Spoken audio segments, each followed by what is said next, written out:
We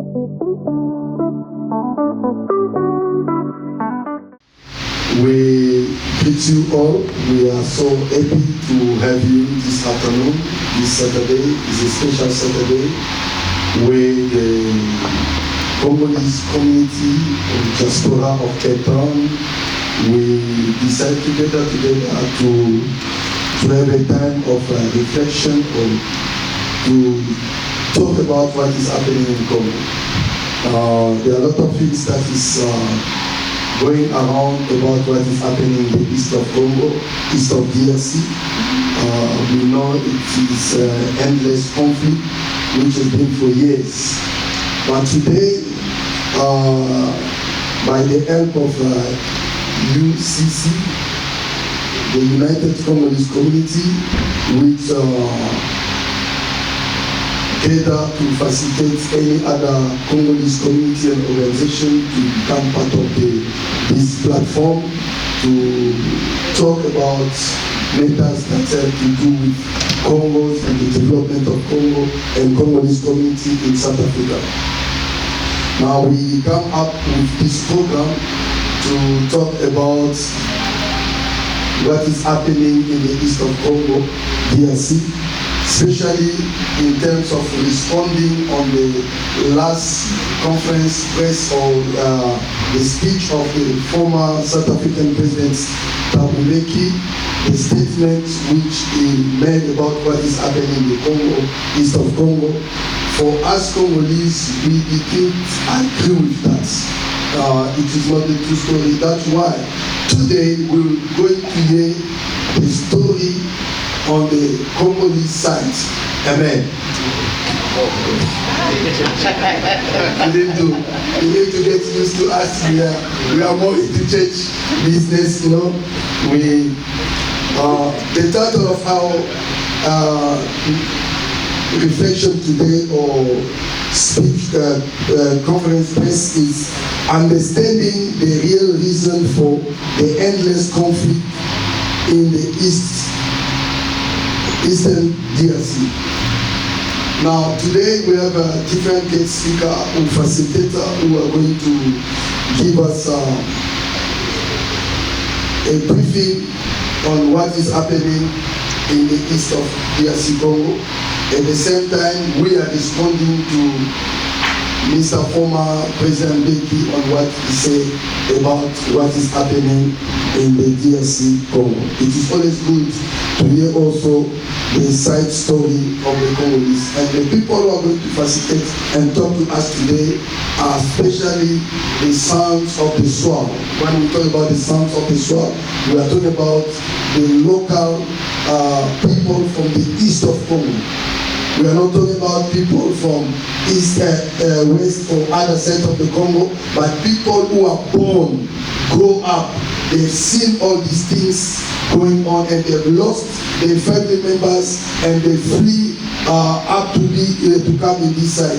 These are the people that are going to tell us the narrative of what is happening in east of Congo. Are you ready for that? Are you ready? Yes. Okay. Today we have 3 facilitators. I'll give you the name and after that I'll call them one by one to take over. We have Mr. Leon Bulelwa Mukenge. We have Mr. Bertin Muikiriwa, and we have Mr. Christian Sita, is from IDPS in Cape Town, and Mr. Bertin and Mr. Leon, they are originally from the east of the DRC Congo. I believe I'm clear on the clarity, so that when they are giving us the briefing, the perspective of what is happening, we all stand on the same page. Now, without wasting time, we are going to receive the first intervention from Mr. Leon. Can we give him a big hand?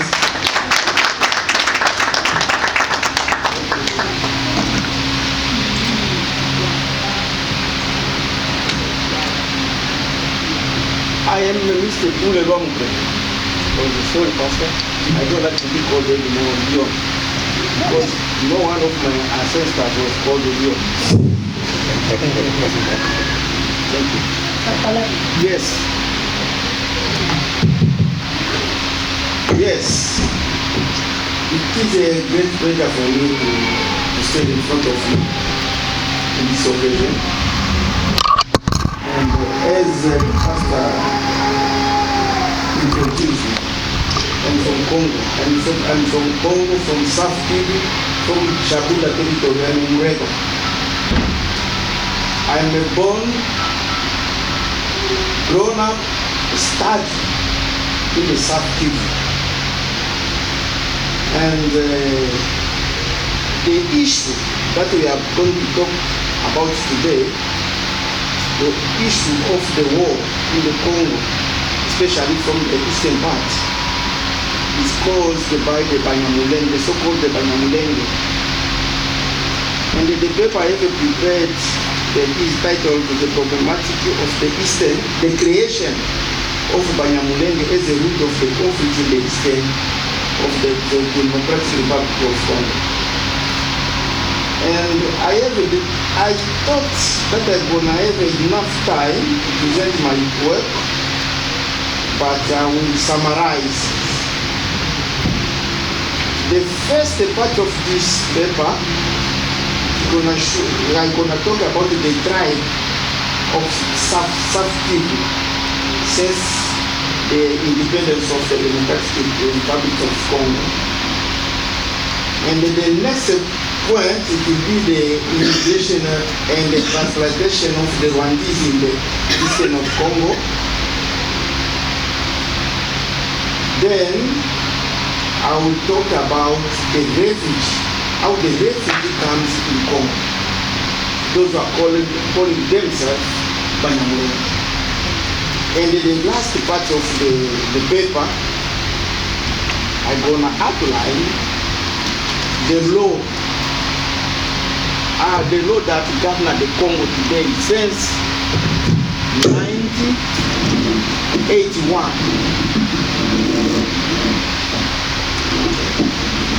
So,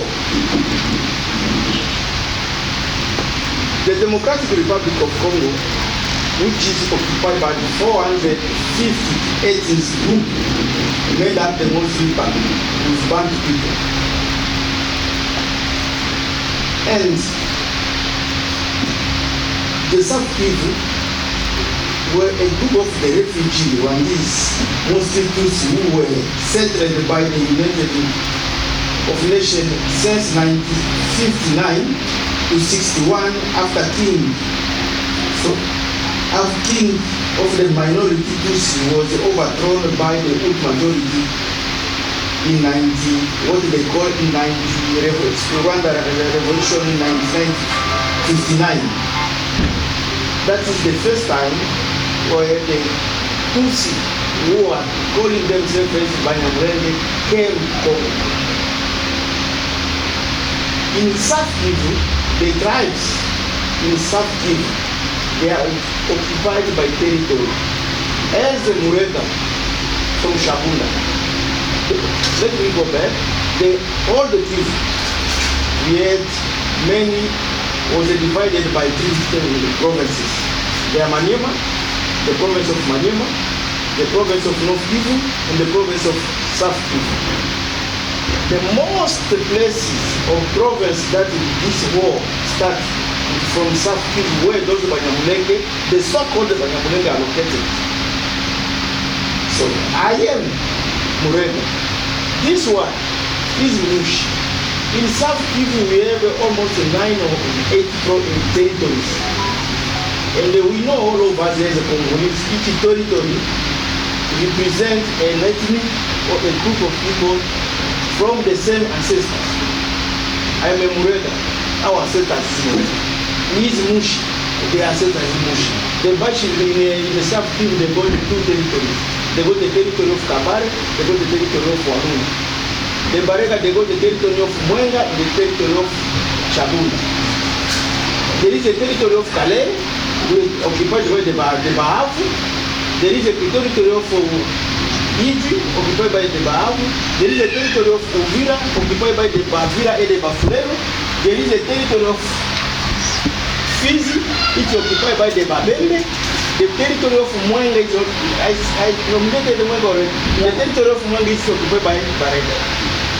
So those are the tribes from the South Kivu. The indigenous tribes of South Kivu. Those I have nominated.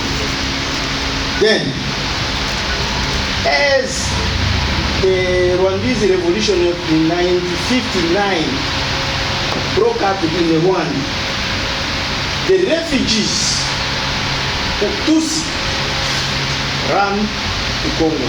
Not only to Congo, those refugees were run to neighboring countries. Some went to Uganda, some went to Tanzania, some came to Congo, some went abroad. All together, all refugees by that time who ran from Rwanda, from that Rwandese revolution, were almost 200,000. That is the report from the UN. In 1959, that is the report. And they were settled.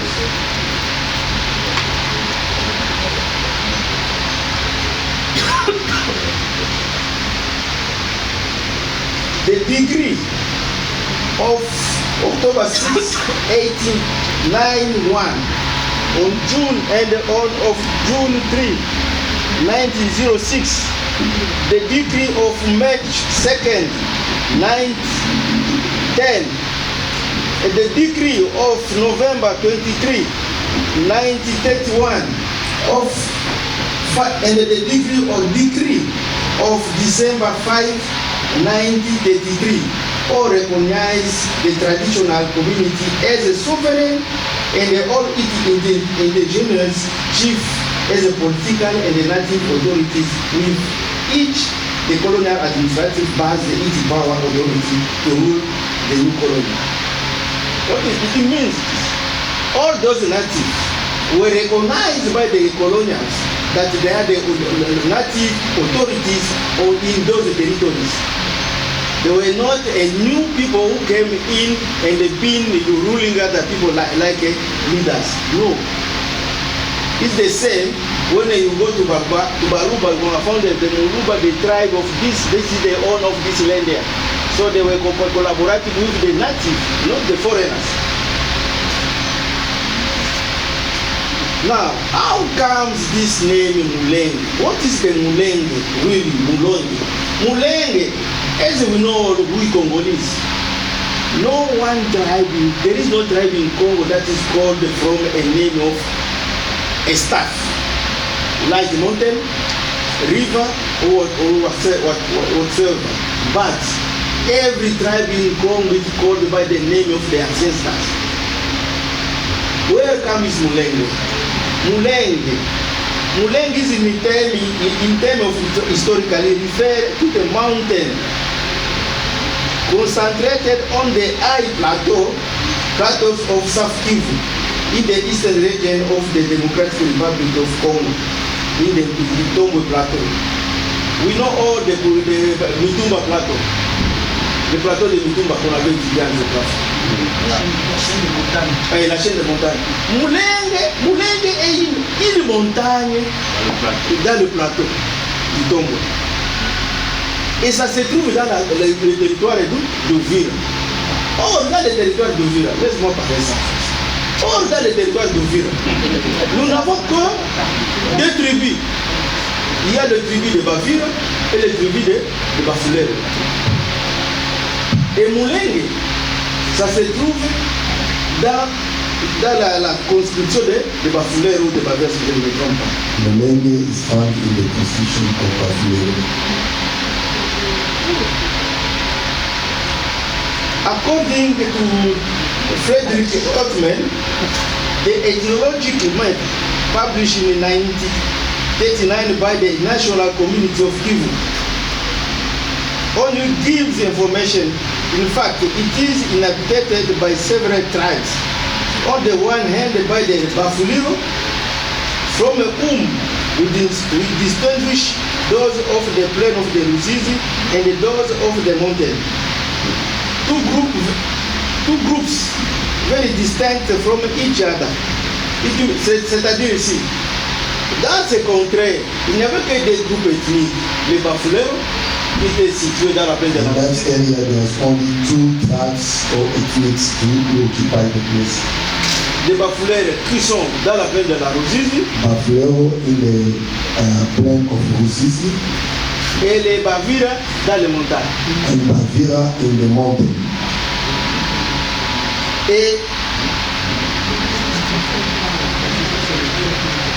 Et jusque-là, jusqu'à l'arrivée des colonisateurs, up to when the Belgium or the colonized come, il n'y avait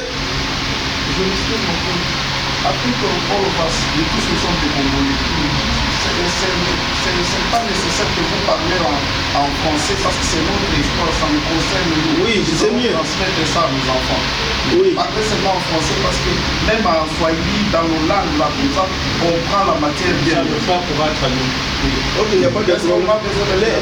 yes, because we are targeting international community. We are targeting International community. Yes.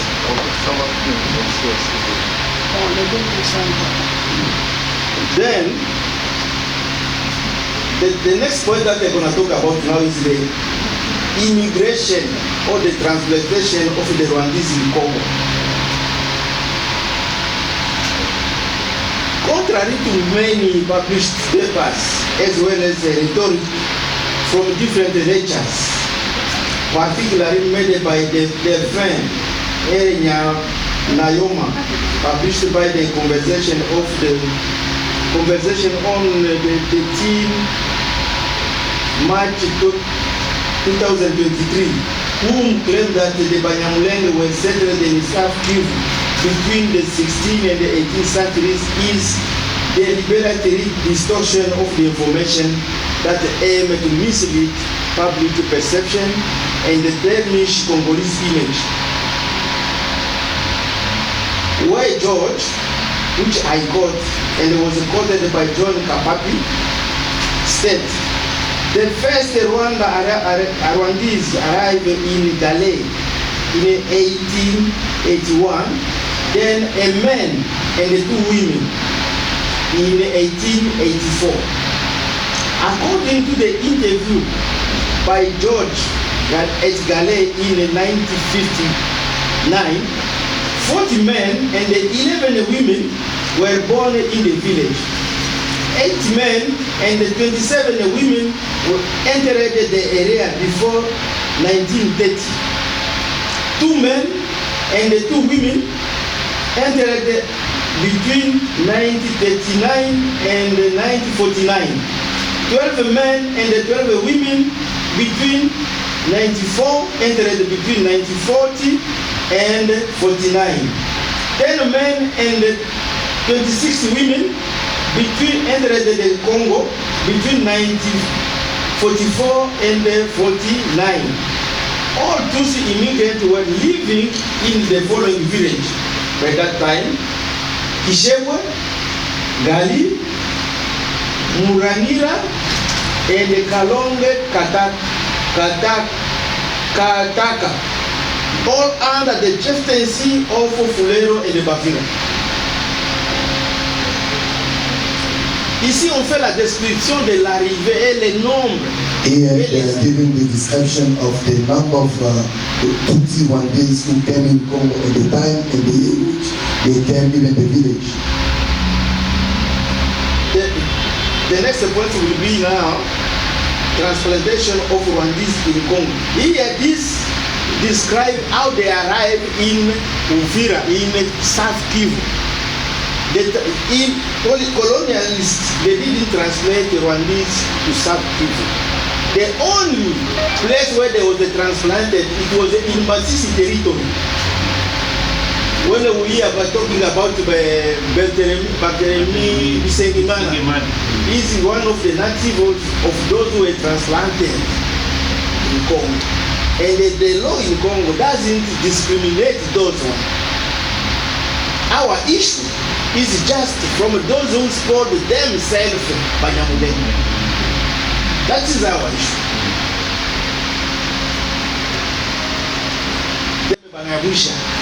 They are Hutu, originally from Rwanda, but they are Congolese. Those ones, they are not discriminated by the law, our law. In 1940, now,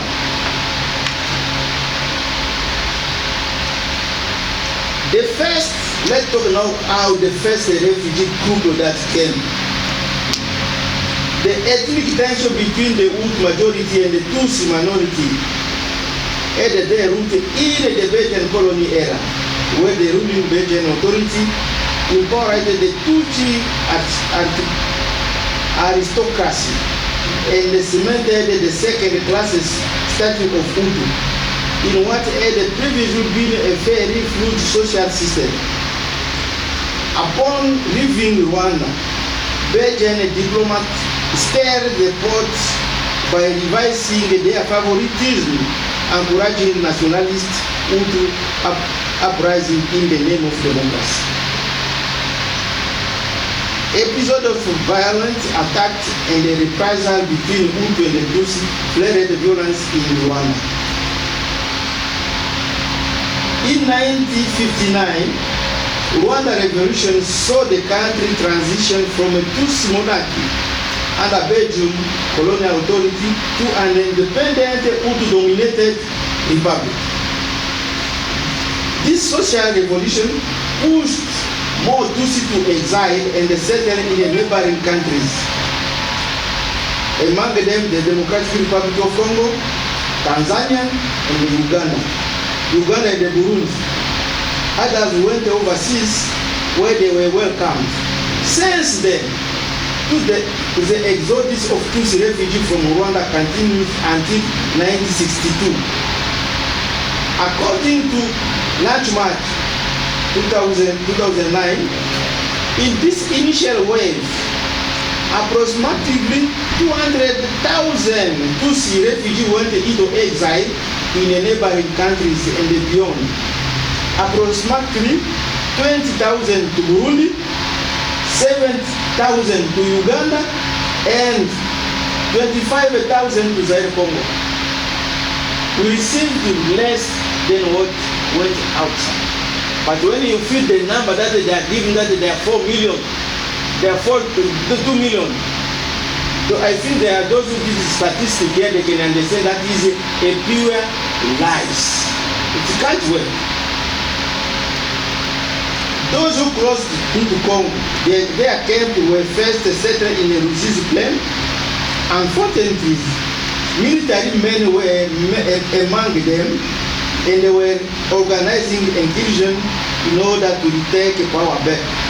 So to avoid the spread of insecurity, the UNHCR requested the government of Congo a site far from the Rwanda border.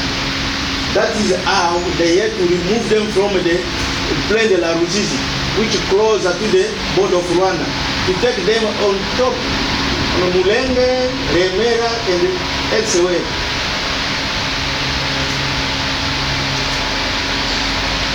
So, in response to this request, the government of Congo offered them the site of Mulenge and the Bijombo and so on the mountain. Because there were less people. It doesn't mean that there was no people there. There were people because the territory belonged to Bavira, Bafulero, and they also the Banyin was there. Then they settled there, and they were under the authority of the native authorities. They were not a Tutsi chief. They were not a Tutsi or Munyarwanda capital. No. They were under economically, administratively, and politically. They were under the rule of the local authorities. Now let's talk Let's go to the last. Let me go to the almost the end of my paper. Sorry for the time. The creation of the tribe of Banyamulenge. As we know, as we know, in Congo, each tribe is named by the, as I said before, by the ancestors. And the Mulenge, as I described, is a mountain belonging to Bafula. Now, I grown up. We know the Banyarwanda, and we were calling to avoid the stereotype of being calling the Banyarwanda, which means the Banyarwanda, they are not entitled to any right in the society. They create now the name to be called Banyamulenge. Is in order for them also to say, okay, we are entitled to the right as a citizen. That was the first, it was in the 1970s. That is the time the name Banyamulenge started to serve. It was not there. And I am here, whoever who can say you want a debate on this, I'm ready to encounter you. Then, the name Banyamulenge was chosen in the 1970s to avoid being called the Banyarwanda and seen as a foreigner in what was Zaire. In 1976, the propaganda for recognition started to be listened, came into wide use, but caused the resistance by natives. I think, besides the Mulenge claimed by the Tusi as their traditional land, Tusi claim also Bizongo, and the Murambi as their traditional land that are located in the Uvira territory. The two villages are part of High Plateau. The first one is under the chieftaincy of Bavira, while the other one is under the Bafulere chieftaincy. Referring to the telephonic interview with the researcher directorate, a researcher in history and the politics at the Department of Cultural Anthropology and the history of the Royal Museum for the Central Africa in the region, stated that the population he refers to as the Banyamulenge, that is, those who came in the first wave of Rwandese Tutsi who sought refuge. Rwandese who fought refuge in the present day DRC in the 19th century consisted of only 30,000 people. But when they are talking they came four centuries before. Okay, and this 30,000 is those guys who came to seek for the land or to keep their cows. Now, the last point is the citizen, the identity issue of Congo. The root of the crisis of citizen or the identity in the democracy of Congo is the result of the mischief of Barthélemy Bisengimana, a Tutsi transplanted in Matisi during colonial era, who in 1972 managed to get the political bureau of the ruling Mouvement Populaire de la Révolution MPR to pass a citizen degree in which everyone originated from Rwanda, Burundi, and residing in then Belgium, Congo on or before January 1950 was automatically granted citizenship. That is the root of the problem. Then the law passed by this Maling of Mr. Bisengimana said this is the law 72002 amended by the Emperor's statutes and they become referred to as Article 15. When the law which further allowed the new citizen to claim land rights went into effect in 1973. A number of Tutsi refugees legally received plantations in the range that had been previously owned by the Belgian settlers. After the promulgation of this decree 72/002, the native citizens multiplied pressing against the ruling Mouvement Populaire de la Révolution, which they accused of betraying the people. Due to this pressure, Mobutu was forced to dismiss Bisengimana in 1977. After the removal of Bisengimana, who was advocating for the rights of Tutsi refugees, there was increased pressure to reverse Article 15, resulting in the passing the law 81/002 on 29 June 1981.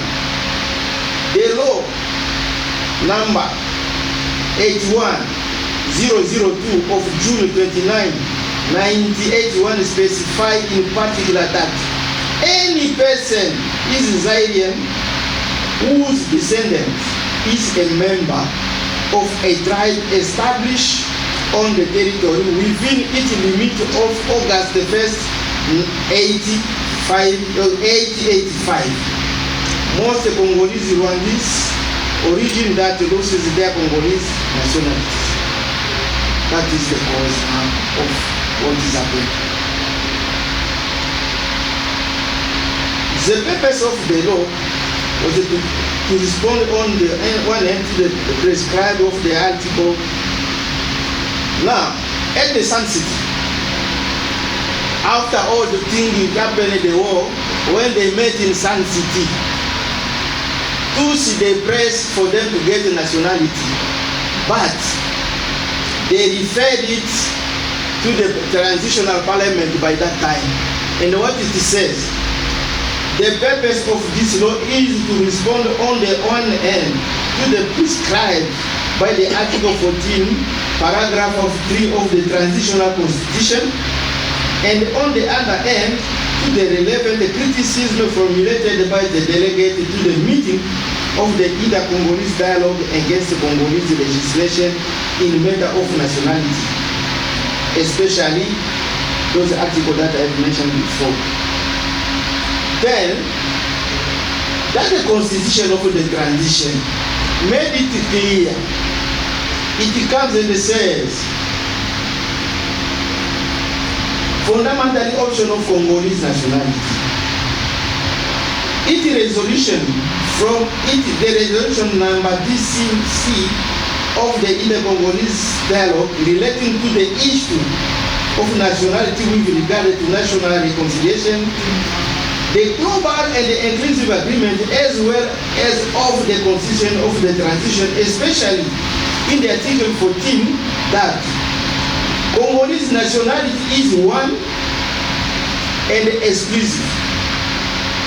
It cannot be held concurrently with another nationality.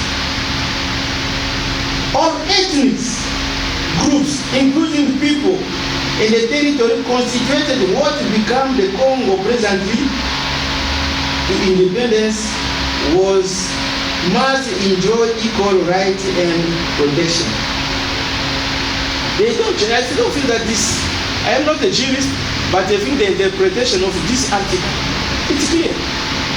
It didn't abolish the first article, the 1981 article. Now, in conclusion, let me finish here. The issue of nationality in the Democratic of Congo will be resolved by the Congolese until the country will be ruled by not a corrupt elite. Thank you. Thank you very much. Can we give Mr. Mulenga a hand of applause again?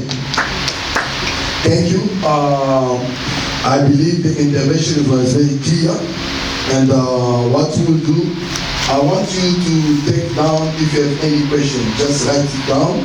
By the end, we'll give you opportunity to ask a question. Today, I believe from the presentation of Mr. Bulewa, even President Mbeki received some answer on what he said, that this conflict needs to negotiate with Rwanda, and we need to recognize those people as a Congolese. While the information and all the detail that Mr. Bulewa present to us here is making it very clear. Without further delay, I just want you to stand up for 1 minute.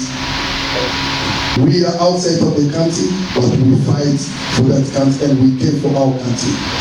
We are moving toward the end of our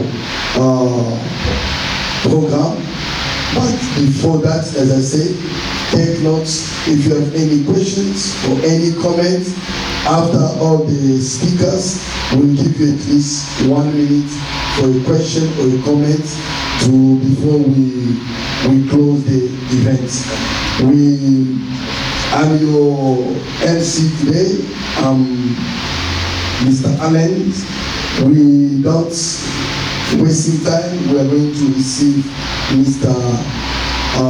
Christian Sita. He will be very short. I know it. He will be very short. Don't worry.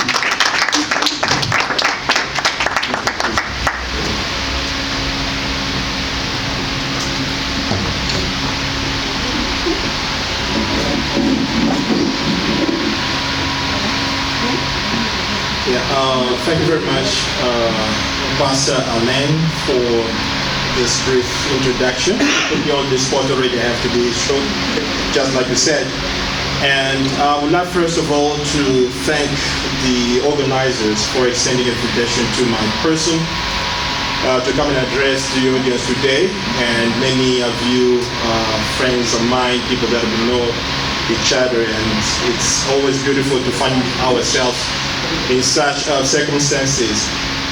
My name is Christian Sita Mampuya, and I have a lot of responsibilities, but today I would like to mention that I'm the Vice Federal President of the UDPSU in South Africa, and in that capacity that I've been invited this afternoon.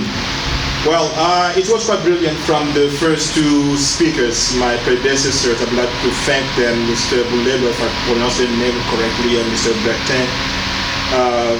That took time to give us more details about the background to understand the whole problem around BANYAMULENGE, and they have migrated into the DRC as refugees and everything that unfolded after that. I would like to touch also still about that, because it's difficult for us to discuss about the situation in East DRC without talking about BANYAMULENGE. But my focus, from a political point of view, will go towards the M23 that we are all aware of. I'm going to just try to give a bit of perspective in terms of how we got there with that movement. We all know that Mobutu regime toward its end, I'm talking about the late 1990s, the whole country politically was not stable anymore, and particularly also the armed forces, the FARC at the time. They were poorly maintained by the state. They couldn't face the arrival of FDR, right? And when Laurent Kabila came into power, he brought with him the Rwandan troops. This is not the official time when they came into our country, like officially, or let me say legally. Because if you go to the Ministry of Defense and you look at the report about people who have led the army, the chief of staff, what we call chef d'état-major, you will see the name of James Kabarebe, which is still there, written, because he was the chief of staff of our armed forces. He led armed forces for close to a full year. Now, what we do not know much is during that time, Rwanda as a nation, now they started knowing deeply, all the strategic areas within the country, the weak points of our country, and it gives them enough information for them to launch a further movement against our nation by the time Mzee told them to leave our country. But now,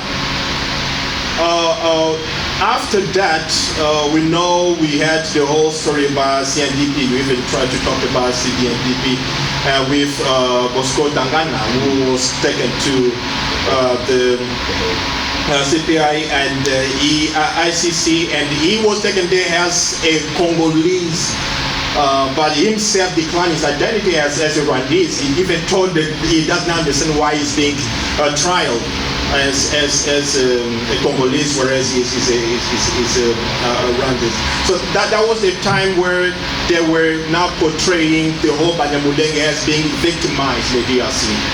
We know by the time Mzee asked them to leave the country and they resisted with the rebel movement. There were movement within the country, and understandably that we were fighting against an occupation of the Rwandan army. And unfortunately, there were some civilians, Rwandans, I may say, they were victims of that movement, but it did not go as far as being another genocide. But up until today, what the M23 has been, selling as a narrative is that, I like the expression that we use, of Congolese of Rwandan expression, because we cannot really call them Banyamulenge, as my predecessor demonstrated. We can just simply, call them as Congolese of Rwandan expression. They are not being killed or being destroyed within our borders, but because this is the only explanation that they're trying to sell out there. And if you look at what the current Rwandan regime is saying in Kigali, they're still saying that there are Tutsis who are Congolese but who are at risk, that there are xenophobic speeches coming from government officials against them and against people of certain morphologies because they look like Tutsis, they're being targeted and all that.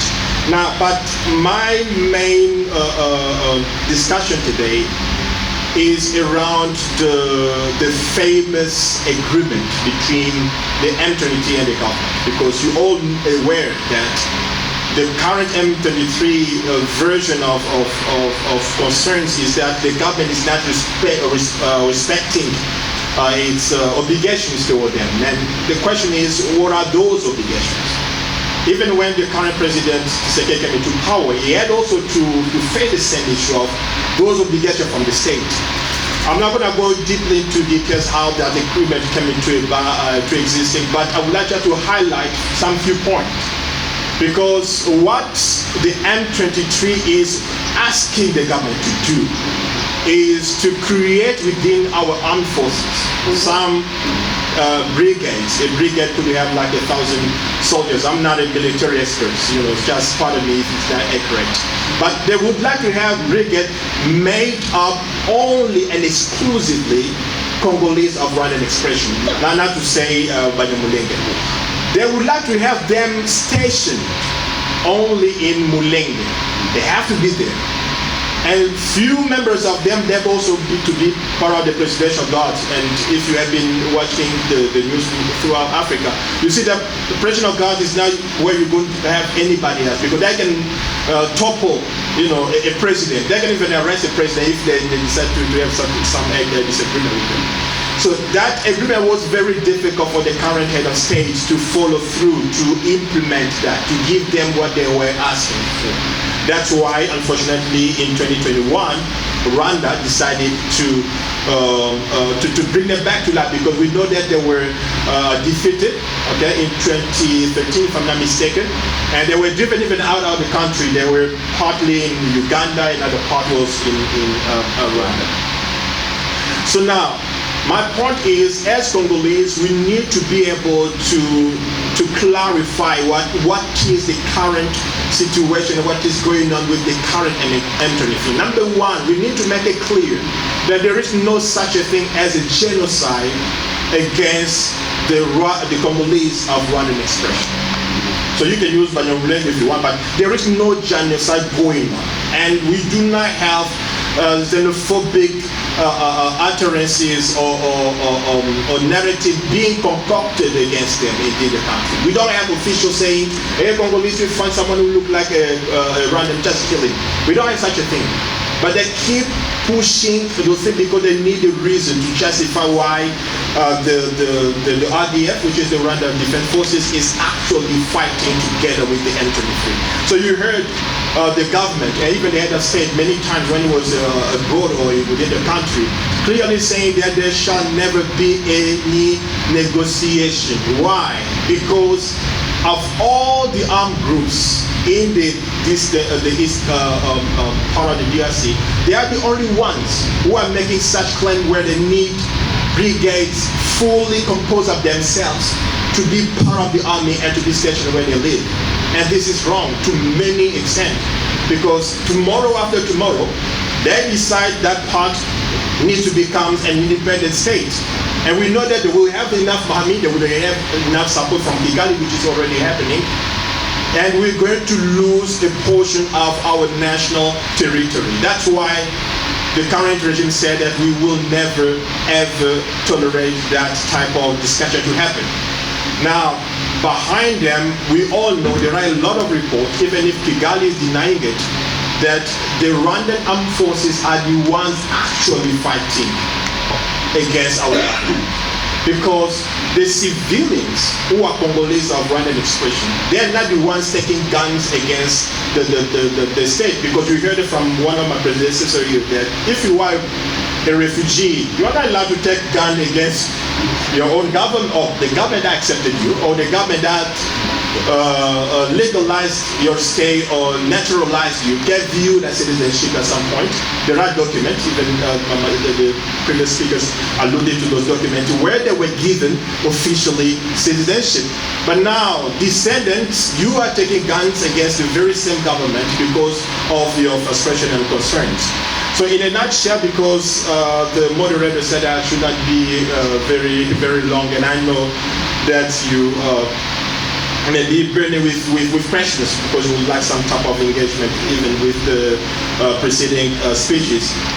We have to take into account the fact that whatever is happening in the eastern part of the DRC, the biggest threat of all those armed groups and militias is the M23, because they're being backed up by a foreign army, and that has been proven, that has been demonstrated, though it's being denied by Kigali. Let alone the situation with ADF, because we know ADF is just a terrorist movement. It's not being backed up by Ugandan government. Even Uganda has been a problem with the very same rebel group. But for M23, it's quite specific. We should not, as Congolese, condone or promote any hate speech against Congolese of Rwandan expression, because they are using it. If we try to, in this conference or platform, say, hey, those BANYAMULENGE, they must be killed, they will use that. And go all over the world, tell people, hey, we are at risk, that's why we are fighting, because all the rest of the Congolese want to kill us, they want to eliminate us, they want to commit another genocide. That is very wrong. We have to be very smart as a people, number one. Number two, we have to make it clear that behind M23, it's an army, the RDF, the Rwanda Defense Force, they're the ones. They are fighting, they're the ones on the ground, they're the ones having the weapons and all the sophisticated equipment that they're having, making them able to claim villages, territories, to control them, even not the way it is until today.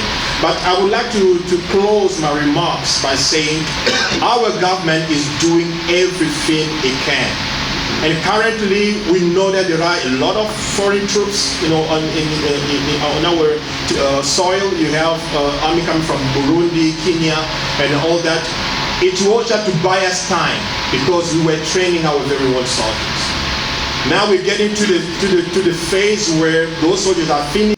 every single help they may get from us, the people first, by having a very positive narrative, and also from the state, that our victory is not very far from us. That whole story on M23 will finish one day eventually. Whether it's diplomatic effort or whether it's by military action, it's going to come to an end. So we should as Congolese remain confident in our possibility of victory. We should not fall into the traps of the enemies, okay, who want us to start becoming xenophobic against Rwandans. We shouldn't. One of our things Mr. Beto said already, they were given already citizenship, so they are already Congolese, so there is no issue around that. But then we cannot accept Congolese taking weapons, start killing other Congolese, or claiming mountains, or claiming whatever. Sorry, they are Congolese, they should integrate the society. We ourselves, we live here in South Africa. You know, it's going to be a mistake. I don't know how it's going to happen, that one day we wake up as Congolese, all of us are going around Table Mountain, and we claim Table Mountain to be, you know, I don't know what we're going to call ourselves, but yeah, that's our name. It belongs to us. No. Congolese live here. Some of us have got kids here for decades. Some of you also might have citizenship. It's fine. But you cannot take weapons against South African government and claiming a mountain, telling that this is mine, and telling South African government that in your army you must have brigades of Congolese, South African of Congolese origin. There must be a station at Table Mountain because we want to live there. It's unacceptable. No South African person will accept that. And as a Congolese, we can never allow Rwanda to claim our land. Thank you very much. Thank you. Thank you very much. Wow. Can we give all of them again a hand of applause? This was very interesting event. I know that after this event, you'll see some of office will be shaking because they don't like to hear this kind of truth. They don't like to hear this kind of truth. We are not involved in politics here, but we are talking about scope. We are talking about scope because scope is above politics and above regions or whatsoever. Because we have only one heritage that God has given us is scope. Some people, if things are not going well, they can cross over sides to other sides, to the border. But us, we have only scope. No other land that God has given us, only God. As we receive the intervention of all our guest speakers or facilitators, before we close, I'll give opportunity for those who have any question or comments from the audience. Just 1 minute before we close the event. I see 2 hands.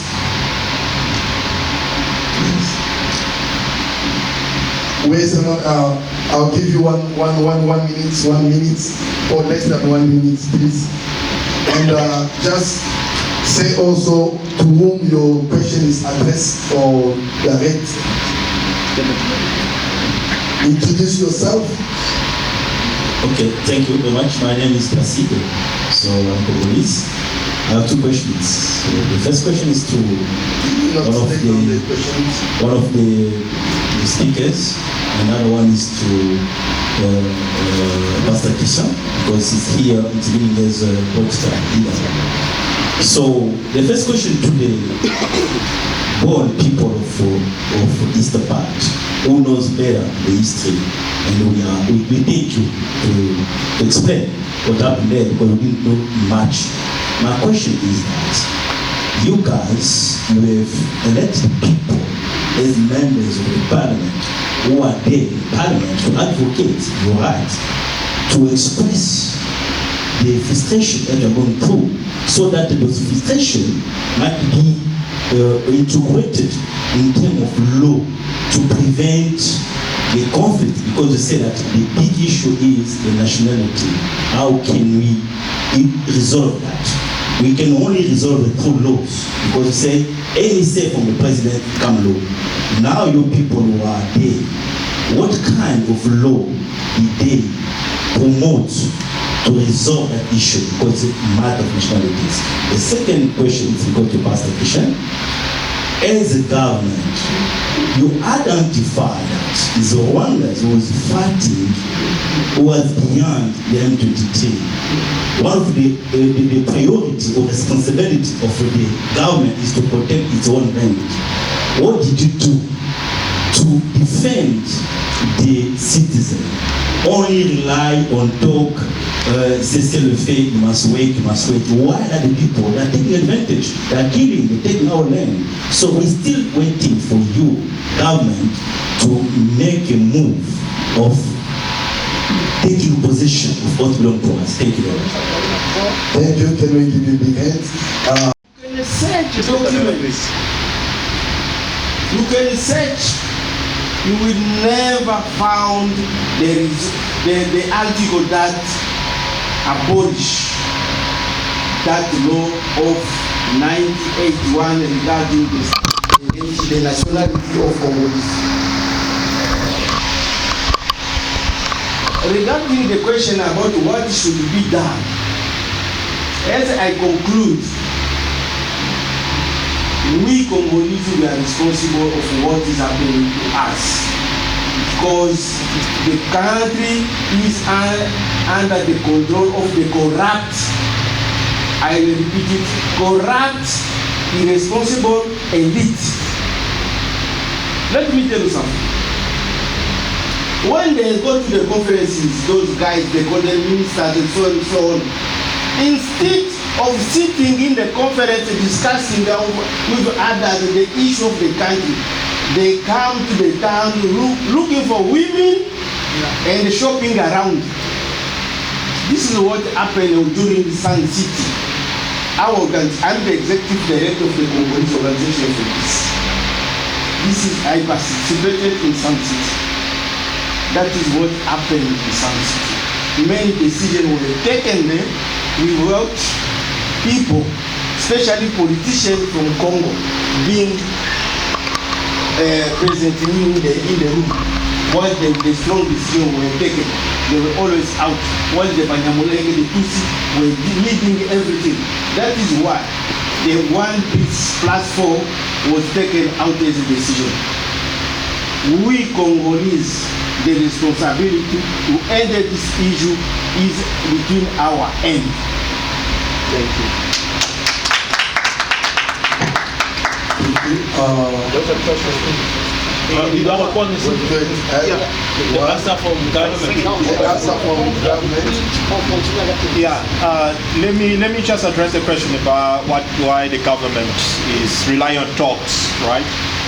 Yes, we have already established it's not only the government, even international organizations. We have the group of study on Congo, which is a group of experts from the UN, that you want to also have established with evidences that the RDF is the one that is equipping and assisting, and recently the United States even imposed some sanctions to some military officials in Rwanda linked to that situation.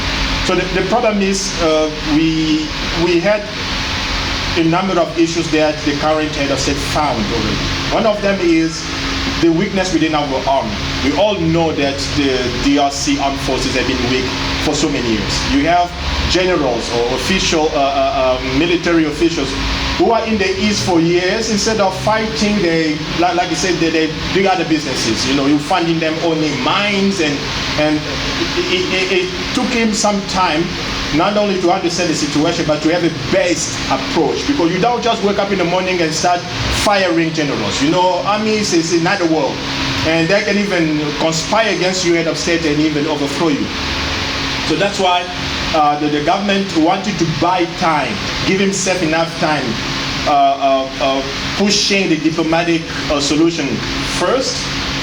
At the same time, they're trying to sort out our army. By the time our army becomes as strong as any other army, like here in South Africa, it will be much easier. Because the head of state one day will wake up and give them just order to go and fight. Maybe they will sort out the whole problem over a day or two. But now we are not there yet. It's just a couple of months ago that they lifted the ban that we had on our country in terms of buying weapons, more advanced weapons. They were not allowing us to buy that. We start buying that. That's why we see our government is steadily building forces. It's last year in November that the head of state launched a call for recruitment. So we need to give them time to build a proper army that we know we can rely on and fight against RDF. The RDF is well trained, well equipped because they were sustained by the European Union. They're getting military aid from European Union and also the US. So that's why we're going the diplomatic route, because on the military side we still have to build our own strength. Yeah. Thank you. Thank you. Yes, after. Yeah, my name is Tony. Yes, I don't have a question actually, but I just want to suggest something. We as a Congolese people, we do have that character or hospitality of welcoming other people from other countries. We have people from Zambia, Angola, from different places, they are living in Congo. We never discriminate anyone. And that discrimination is not going to start only now just because they are fighting against us. That is not our character. And what I want to say is this, because Congolese, we are so nice and sometimes we forget who we are, understand? But we need also to open our mind and we have to teach our children to say that you see the war that is happening in the east of DRC, this is the story. We need to teach them that. And another thing is this, I don't want people that are saying that TUSTI Congolais or Congolese TUSTI. No, we don't have TUSTI. Understand? We don't have TUSTI in Congo. Understand? We need to tell the people that are saying that to stop, because that is not the way that they have to say, because it's like giving someone power to do what you want to do against us. And then, besides that, I want to say this. You see, this so-called BANYAMULENGE, that is something that we need to vanish. We need to forget about that name. That is not a name that we can call. But for me, if I was TUSI or Rwandese living in Congo and they call me like Mon, I'm not supposed to be happy. It's like you are swearing at me. Understand? We need to take that name off and call them by the name that is deserved to call. That is what I want to say. Thank you. Thank you. Thank you. Prof. Thank you, Pastor. My problem is also, I think with the panel, what they say, good thing to know the history, but it is also good thing to understand that the DRC is sitting on the top of the fire. So we cannot think that because today I am the president, I will abolish the laws that were made before. So it was made as a decision that we give these people nationality. You must understand under which context they were given that nationality. Because of the fire that was burning, it was to keep peace.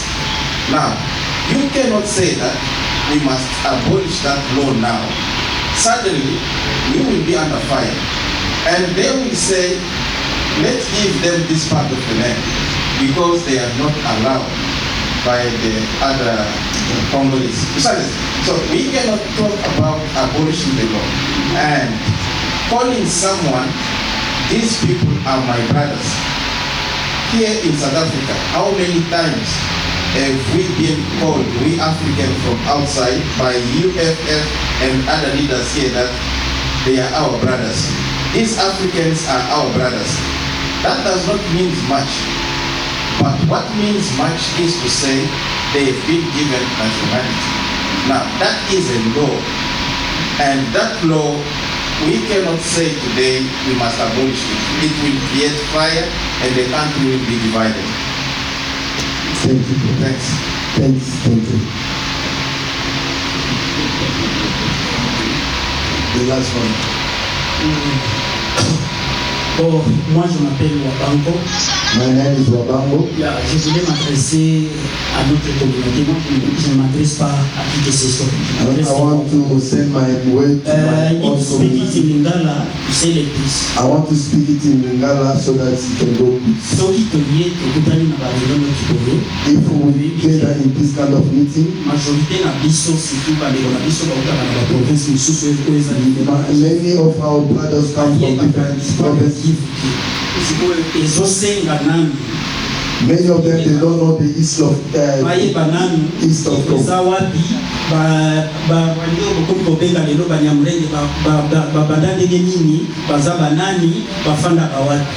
La majorité des Congolais donc nous avons député mais ayebi kivute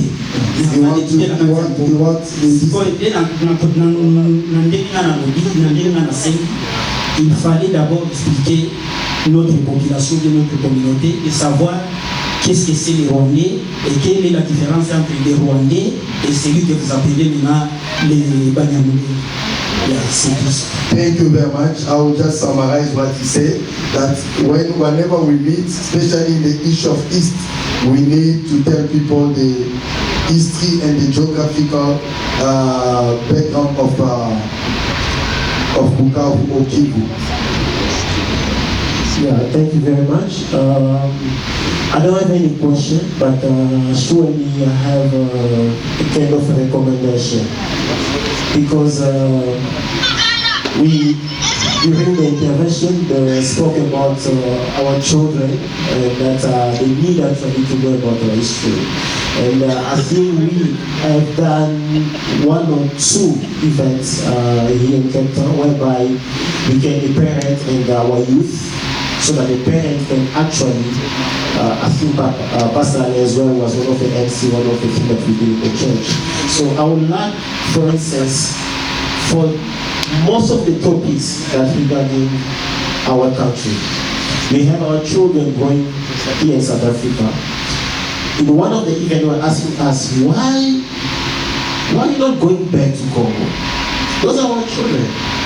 They're asking those kind of questions because we want to know. Papa, they ask a question, but we are growing up with our friends since grade notes until we have our metric. All our South African friends are already going to the university.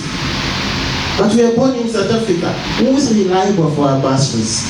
So those are kind of the questions they did, and those kids of us who are born here, they really ask questions. So for the 2 events that we had, we did a little bit, but they had a lot of questions. So if we as a community, that's my recommendation. We have venues, we have places, we have children, there are a lot actually in South Africa. This is the time for us actually to come in a place whereby during the holidays we can try actually to gather all our children. The issue of the East of Congo, they have to understand.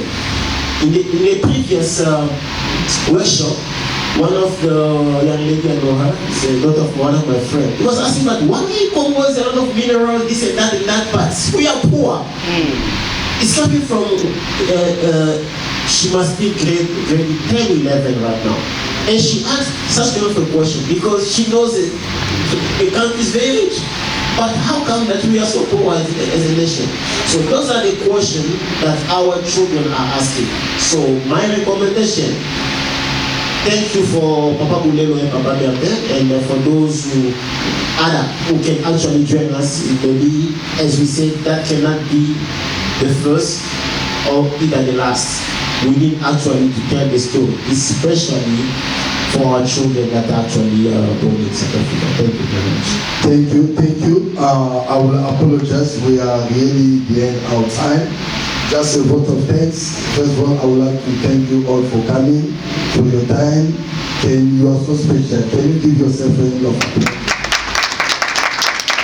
Secondly, I would like to thank all our facilitators. It was very clear, and they knew or they know what they are talking about. Can we give them a bit of favor? And I would like to thank Mama Gifili and UCC also, who are behind the scene, who made all these things to make this place. Can we give them a big hand? Without forgetting the pastors and the church that are given us this facility to use, can we give them a big hand? This is not the last event. We'll need more to talk about, even not only about the negative sides of the east of Congo. We have cars, we have mineral, we have a lot of things that we can promote. We'll come and talk also about the culture in the east.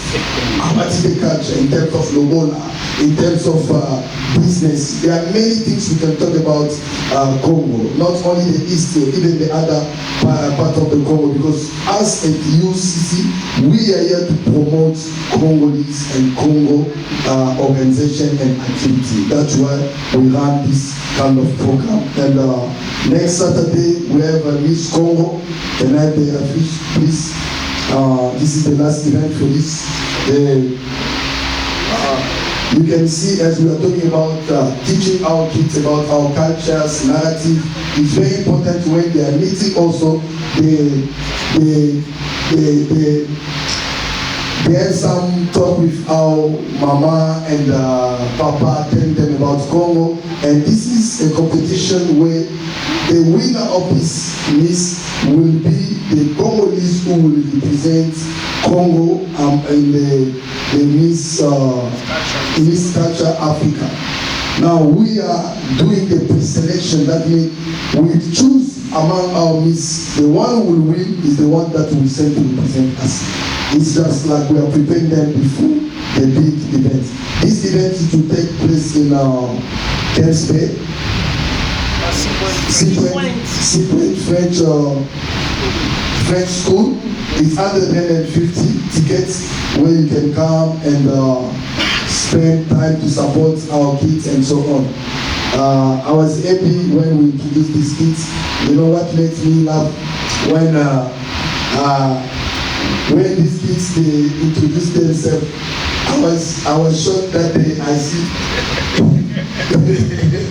I was shocked that I see 70% of them, they come from the same tribe.